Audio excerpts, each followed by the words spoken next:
Hello everyone. So today we have with us rank 44 Tushar Kumar. Tushar, great welcome to you here firstly, and a big congratulations. Thank you. क्या लगता है result expected था? The rank was not expected, but somewhere I was expecting that this time I will be able to clear the exam. कि मतलब definitely list में इस बार नाम तो आएगा ही आएगा. ये expected था. He expected. But not in double digits. But not in double digits. Because since you told me that yes, it's your 6th attempt. Yes. है ना? And पहले 5 attempt you were not able to, you can say, make it to the list. But you were able to reach to the interview stage. तो शायद कैसे manage किया ये सब? It was tough actually getting there till the last stage and then not getting name in the last list. And I think the 4 times I went to the interviews and didn't get name in the last stage. But I think my motivation was always right. I had support in form of my parents, my peers, etc. And they all had that belief that, okay, Tushar, you are the one who can do it and you should be the one who should be doing this thing. So these all motivation helped me a lot. And in the end, I got the result and everything happened as per the plan. But see, when you clear this exam in 6th attempt, I can understand that, it's taking a big toll upon your mental health also, right? And family is one institution कि पूरे time आपकी help ज़रूर करेंगे. They'll always push you कि नहीं तुम कर सकते हो, तुम करोगे. बट कहीं बीच में जाके तुम्हें नहीं लगा कि नहीं it's बहुत हो गया है, I should leave it. कभी ऐसा नहीं लगा? मिस लगा ऐसा डेफिनेटली. आई थिंक हर बार जब लास्ट में नहीं होता था और स्पेशली तब जब आपके फ्रेंड्स का हो रहा है, because I had a good peer group और उनमें उनका होता था एंड उनके बहुत अच्छे रैंक के साथ होता था and I didn't get name in the list. बहुत बार लगता है कि क्या एग्ज़ाम फेयर है, थिंग्स मतलब एक डाउट तो क्रिएट होता ही था हमेशा. बट मैंने एक मोटिवेशन हमेशा अंदर से था कि नहीं, somewhere I am meant for this service only. मुझे करना चाहिए. I won't be that happy somewhere else. मैं अपने एज अ कैरियर ऑप्शन तो उसी को पुश मिला और मैं करते गया. और इसमें फैमिली फ्रेंड्स का बहुत हेल्प रहा है, ये मैं डेफिनेटली यहाँ पे बोलना चाहूँगा. But definitely getting 44th rank and तुम लिस्ट में भी नहीं आ रहे थे अभी तक, राइट? सो मोरलेसली लाइक एक मूवी थी ना राज, उसमें डायलॉग था कि बारिश की एक बूंद तक नहीं थी, आज या तूफान आएगा. Actually it hits it well कि a candidate is not expecting the result कि भाई कभी लिस्ट में I'll make it also, and in the very 6th attempt that person is simply hopping on and reaching the rank 44th. Tushar घर में क्या reaction था? घर में मतलब जैसा मैंने कहा कि पेरेंट्स ऑलवेज न्यू, मतलब उनको तो हमेशा से ही भरोसा था कि मेरा हो ही जाएगा. मतलब मैं ऑफिस में था, घर पे फ़ोन पे बात हुई थी तो माँ का रिएक्शन था कि थोड़ा डांटते हुए कि इतना देर क्यों लगा दी ये करने में. तो दैट वाज समथिंग. मतलब तो रिजल्ट किसने बताया that result is out? Who told you? Means that तो we are active in social media, Telegram groups, वहाँ पे तो पता ही चलते रहता है. तो वो था कि अचानक से there was this silence period और रिजल्ट आ गया अचानक से. देन मतलब आई स्टार्टेड, मतलब मेरी हमेशा से ये रहती है मैं फर्स्ट से नाम देखना स्टार्ट करता हूँ. Luckily this time first page पे ही नाम मिल गया. तो उस समय वो फील स्टार्ट आने होगी कि now this time I have done it finally. So you are one of those people जो they are not accessing the list, they are accessing actually the list and not control F. So you are accessing the list name by name, right? Wonderful, yeah. Okay, coming to for example, the prelims part, right? How did you manage all the prelims? Because roughly you've cleared all the prelims, right? Yeah. I have given 6 of them and I have cleared all the prelims. How did you manage that, this wonderful streak? First and foremost is that you have to be clear in your core subjects. Your basic knowledge should be right. And the other thing is that there are some tips and tricks, etc. The elimination methods, you have to know the way the UPSC is asking those things. And at the end, you only have to score almost around 50% marks and you are going to clear this. So this was always there in the mind. I never got boggled by the prelims pressure because there is this thing also that if you are able to clear it in the first attempt now, you get more confident in your next attempt. That okay, it's not that tough exam. But I have seen many of my friends, many of the students that are there who are not able to clear in the first attempt. They do get boggled down by the pressure of it. Would happen to anyone. In fact, in my case also, when in the first interview I was not able to perform well, in the successive interviews that reflected on my performance. So it's important that in your first attempt itself, you take your time, you complete your syllabus, take it as just a competitive exam, that it's not your life. At the end, UPSC is just a thing that you wanted to pursue, you are pursuing it, and take it like that only. Means 2 exams in a single day are not going to define who you are and what you can achieve in your life. You have to take that thing in your mind and go and do your best. You will definitely clear the prelims paper. But see, since you have maintained a successive, you can say, streak of 6, successive clearing, for example, 6 prelims, right, back to back. And we generally see that year after year, a slight change is noticed. And for example, this time it was a drastic change in, for example, GS paper as well as the CSAT paper. So did you change your strategy in between? No, never. Likewise, I said that if your core is correct and you have that confidence, okay, you have done it right. Means if you believe in a strategy, you are definitely going to crack this exam, because the question may be tough, but at the end of the day, it's just a competitive exam, right? That they are going to select 10,000 or 12,000 odd people. So whatever the level of the question there would be, you have to do better than others. So if you have done the right preparation and if you are cool and calm enough during the examination, I think you will be able to clear it, because you have to do better than others. Right, it's relativity, right? Okay, see, when it comes to, for example, we talk about comfort zone in prelims. Okay, for example, I have a comfortable zone, students say 85 questions or 90 questions. Aapka kya comfortable zone tha? My comfortable zone was always there around 80 plus. If I know if I had done 80 plus question, I'm going to get net more than 50 questions right, because my focus was always there on the efficiency. Because I always believed in my knowledge, because whatever the fundamental books were there, NCERTs and Lakshmikant, etc., those were my strong area. So I knew that if something came from these things, I am going to do it right.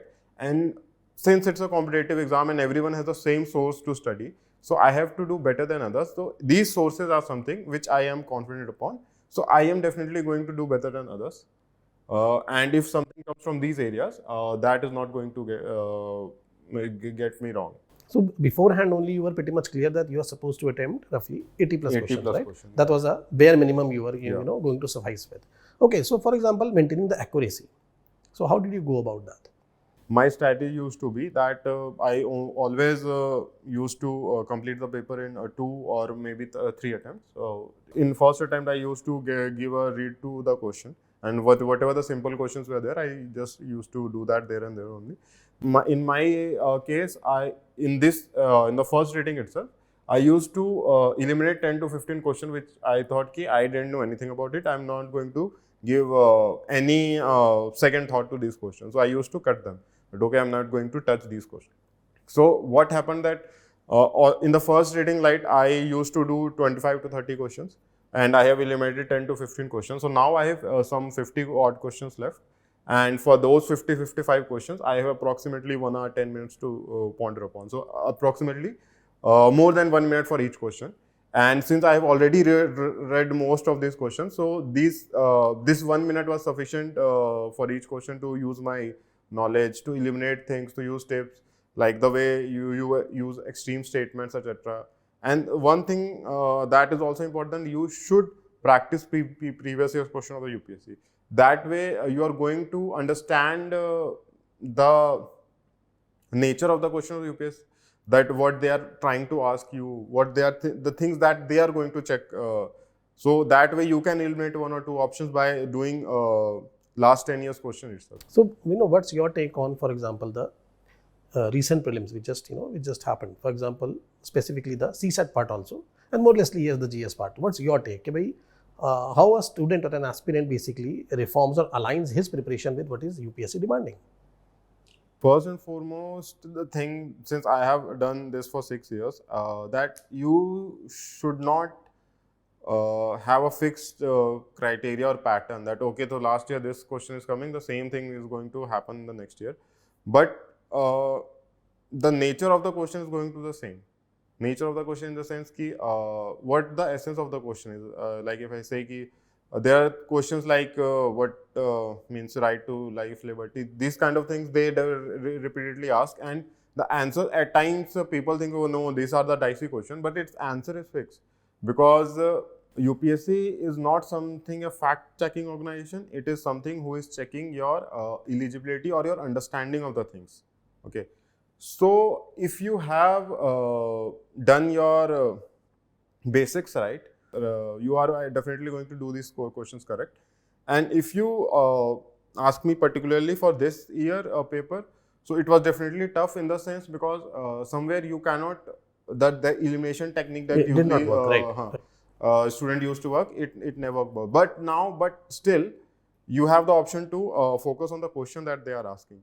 For example, I don't know if this thing is going to be relevant in the next paper or not, but like the thing is that if something is asked factually, it is going to definitely it is going to be wrong, because UPSC is not going to ask you facts.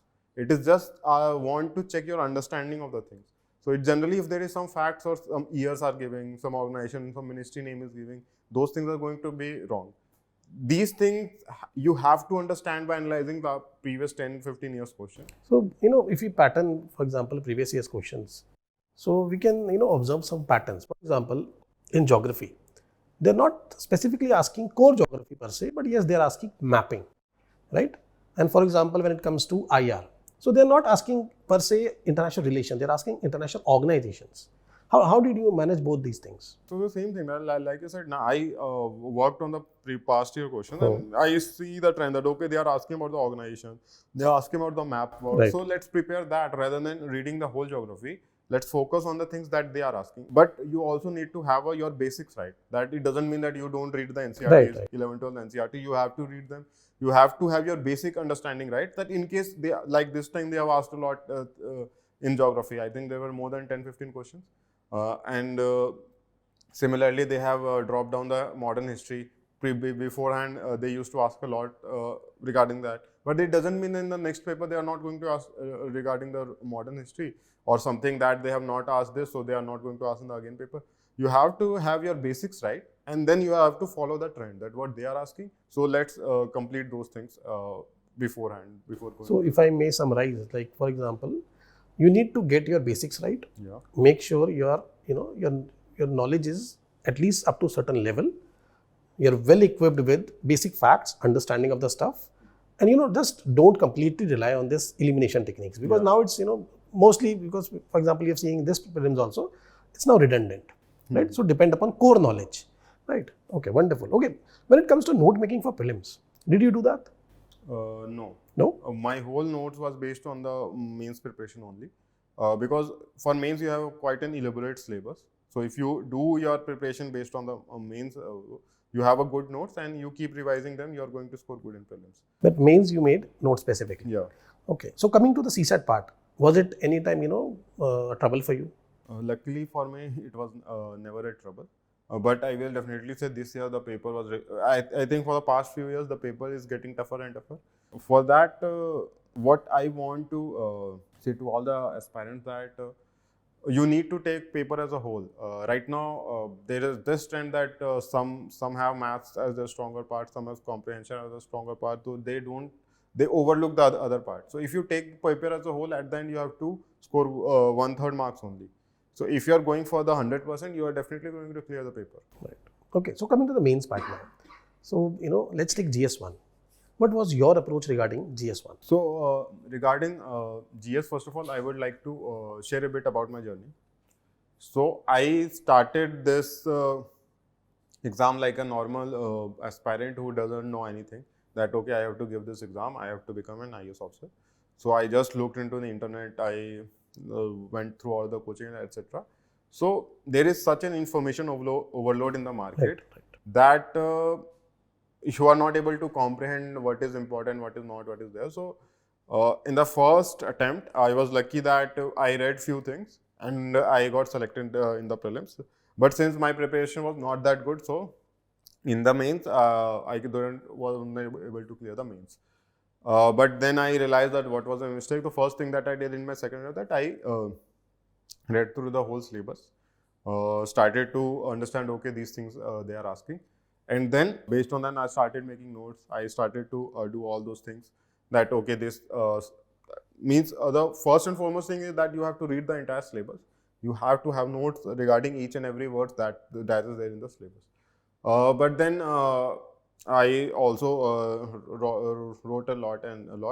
And so I do get the interview call, but somewhere I didn't get good marks in my optional and also in the interview. So I didn't get selected in the final one. So in the next attempt now I was stuck in a vicious cycle that I didn't get name in the final list, but after a month there was prelims. So focus diverted towards the prelims. So again, but luckily that my prelims was my strong area. I have already done that in the previous attempt also, but I was able to clear it. But since in the second I was not able to focus on main in the optional, so this time my entire focus was on optional. It was geography. So that in that attempt I scored some 270 plus marks in the optional, but my marks in the GS dropped because last attempt I did it very pretty well. So this time I was able to carry on, but no. So no balancing was there, so right? there was no balancing. And this thing happened in the fourth and fifth attempt also. I tried that, okay, in the next fourth and third attempt that I am able to balance these two things. But it didn't happen because I only had a 3-month window every time. So what I did different this time that I took a break. My last attempt was 2020. 2021 attempt I skipped. Somewhere I was saturated with geography as an option. So I thought, let's start fresh. I took a different optional, anthropology. And there was no such thing that, okay, geography is not giving good marks or something. I think I was fed up with this. I have given enough, and yet I'm not able to score good marks in that. Because after that 270 plus, my marks went to 240, 230 in the subsequent attempts. So now this time what I did, which every aspirant should have done in their first attempt itself, that I started afresh, took a new optional. Even for GS also, I remade my complete notes based on the syllabus as well as PYQs. So in the previous attempt, what I used to do, and I think most aspirants do, is that they read PYQs but they don't solve it. Right. So they just do the just like draft structuring. Yeah, not complete answers. So this time my whole notes was based on the PYQs only. I took the syllabus, took the keywords, checked there is topic wise materials available, that okay, topic wise syllabus segregation is there of the PYQ. So I took the syllabus, took the relevant PYQs and solved all the PYQs based on the whatever notes I have made till now. Okay, so this time my notes or my revision material was those PYQs only. So you have extensively solved each and every question, right? Both from the perspective of optional as well as GS 1, 2, 3, 4. GS 1, 2, 3, 4. And that's wonderful. So that showed in my marks also. So I gave I think 4-5 months to optional.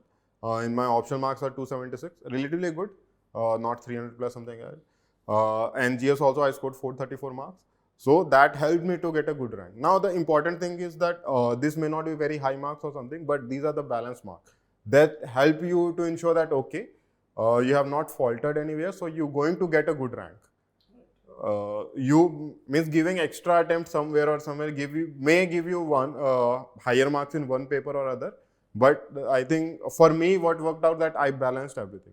So 434 is a pretty good marks in the GS itself, and on optional 276 are good marks. So overall my marks were quite balanced. But sir, there are two things. Like for example, one is taking a very strong decision that I should not give this year's attempt. Yeah. Right. What would you like to say that, for example, there are many aspirants around, who are very much confused that whether we should skip this year's attempt or not. What should be the criteria that you should be assessing before, dropping an attempt? Actually, that's actually a tough decision. That's why I was not able to do it for the previous attempts. For 4 attempts, I was going towards that process and then again with the same thing. So while deciding when you have to skip or what you have to change, you need to ensure that are you stuck in the same stage or are you able to add to your previous attempt? It's not that it's a random exam that okay, one day your luck will favor you and you are going to ace the paper. You have to do something different than your previous attempt. Then only you are going to clear this exam. So if you are doing the same thing again and again, in my case at least, I realized that you are not going to get selected in the exam. You have to do something different. You have to add on your performance or your efforts. Then only you are going to do better than the. But how to manage the pressure throughout the year. For example, if you are not giving in a particular year, तो उस साल pressure कैसे manage किया? Yeah, did you give some state exams also simultaneously? Yeah. Like I said, somewhere I was lucky or unlucky before. So this time I was lucky that I got selected in the state. I come from Bihar, so I got selected in the state services. So joining that service also helped me to lessen the pressure of skipping an attempt. Further, there was this benefit also that 2020 attempt and 2021 attempt, there was very close window between those two. I think there was only 6-7 months gap. So that also didn't increase that waiting period. So that was like that optimum time to change your optional, change your strategy, but also it was not too long of a waiting period. Okay, so coming to the second part, changing the optional. Now this is also a very tough decision there. Because there are many, aspirants out there who are basically dragging their optional, because a day or another you actually come in a toxic relationship with your optional, right? Because you cannot leave it, you cannot stay with it.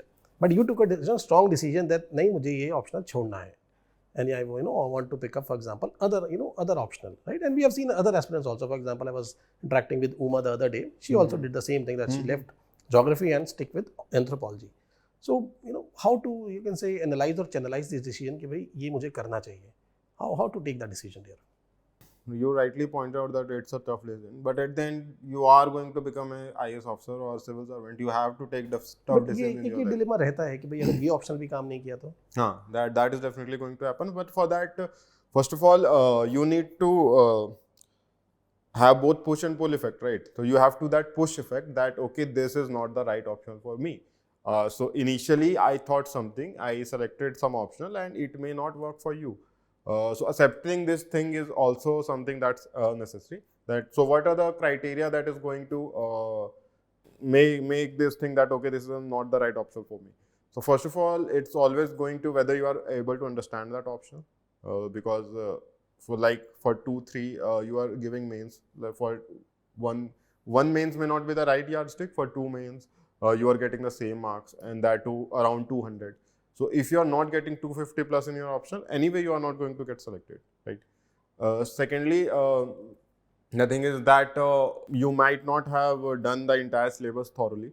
So if you have done that, you have given your 100% and yet you are not going to getting the score, then that may not be the right option for you.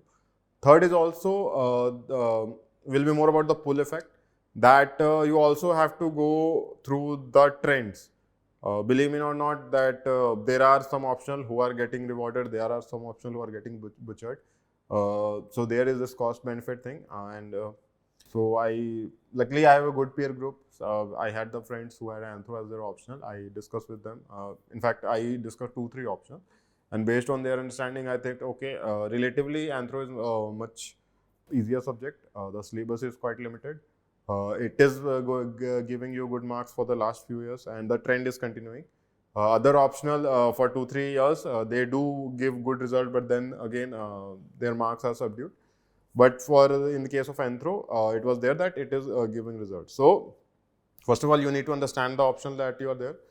Second, you need to ensure that you have given your best and yet you are not able to score the right marks. And third is the trends, that you have to follow the trends. That at the end of the day, it's a subjective exam, so whichever option is giving the best result.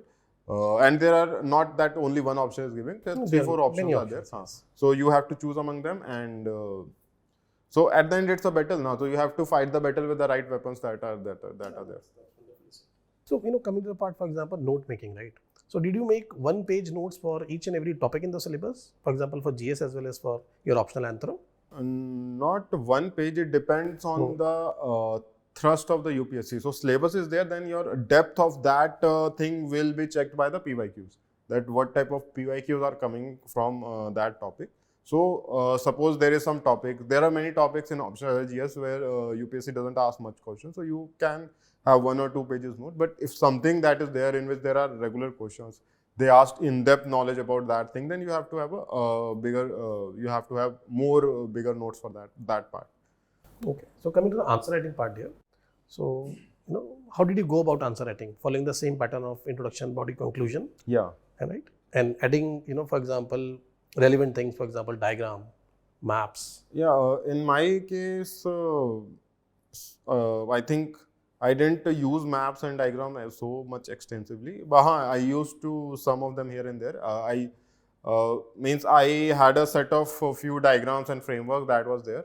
So somewhere this time I didn't do anything creative in the exam itself. I have done all those things beforehand only, because I was told every PYQ, so I knew what are the tools that was there for me, and I have almost everything was there in my mind. So I could pick up those things from here and there and just put it there. I have not used diagrams and framework very extensively, like one diagram or one framework in every answer. And one most important thing in every answer is that you have to understand the demand of the question. Okay, intro, body, conclusion, that is the basic framework, but you also need to understand what the question is asking. There may be a very thrust part, a very core or thrust area of that question, which you need to pay attention.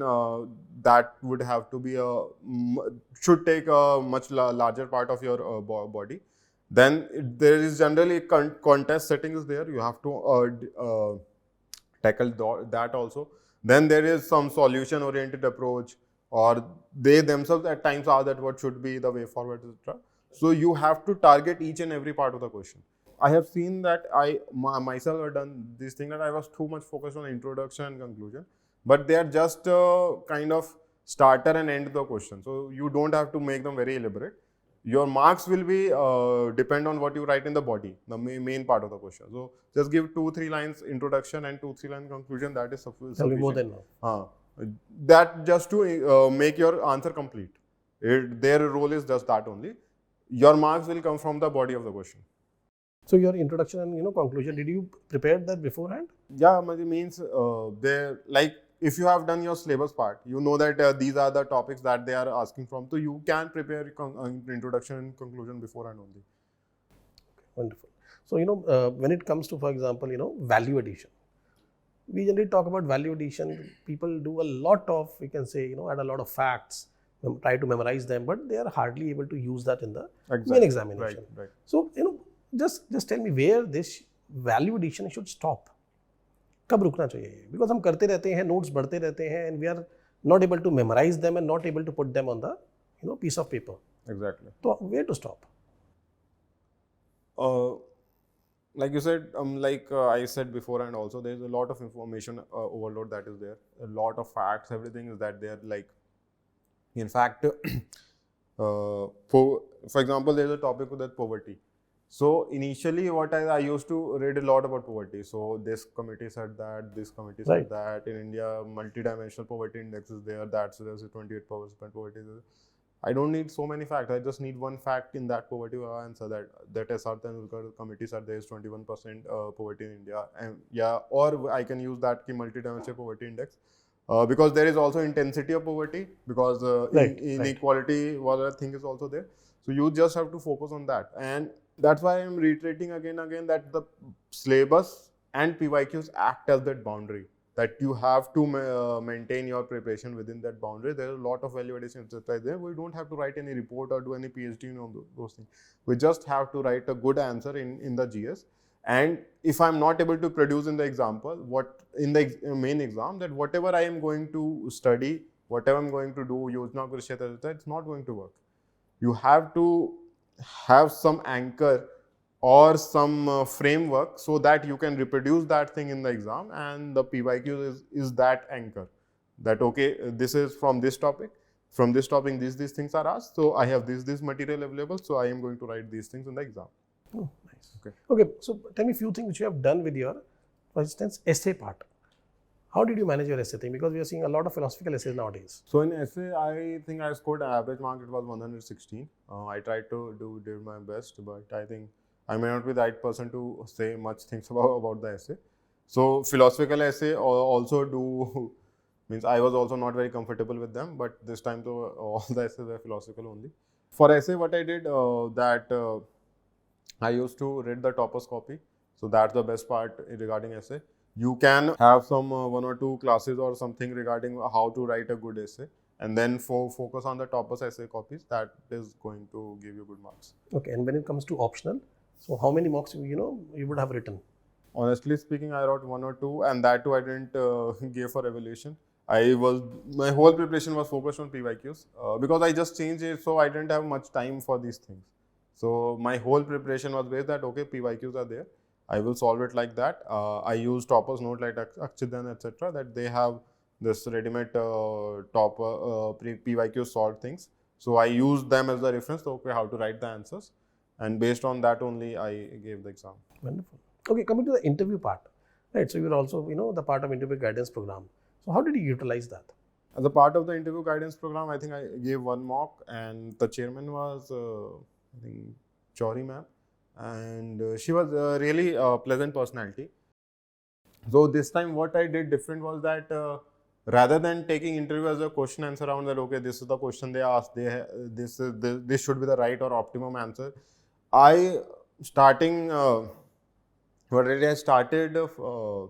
taking clues from the personalities, like the ma'am itself. She was very energetic. So I realized that if you are a civil servant, you have to have that or persona that is there, and you are ultimately going to score good marks. So I think toppers like Tina Dabi ma'am, Ira Singhal ma'am, they have repeatedly said this thing that if you enter as an IAS in the interview room, you will come out as an IAS officer. It's as simple as that. So you have to work on your personality. So what do personality of an IAS officer is? That you have to know your basics. That from where have you come from, your graduation, your service in which you are. You have this observational and analytical skills. Okay. So I was lucky enough that, lucky or unlucky, I don't know, because my interview was in very late. It was in May. So I have this 4-5 months window for preparation for interview itself. So I starting observing more and more things. I starting analyzing more and more things. I starting working on my personality. To be more open, to be more energetic, to be more frank about my views and ideas. So that helped.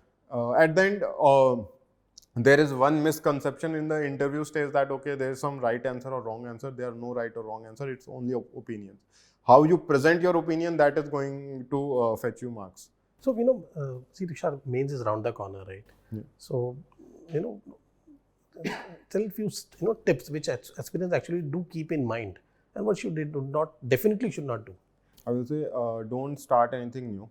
Whatever you have done, whatever notes are there, just focus on them. Concise your notes. Do solve the previous year's question and revise them again and again and again and again. Almost 70 to 80% of the GS or optional paper is based on the previous year question, because they themselves have a limited set of questions from where they are going to ask again and again.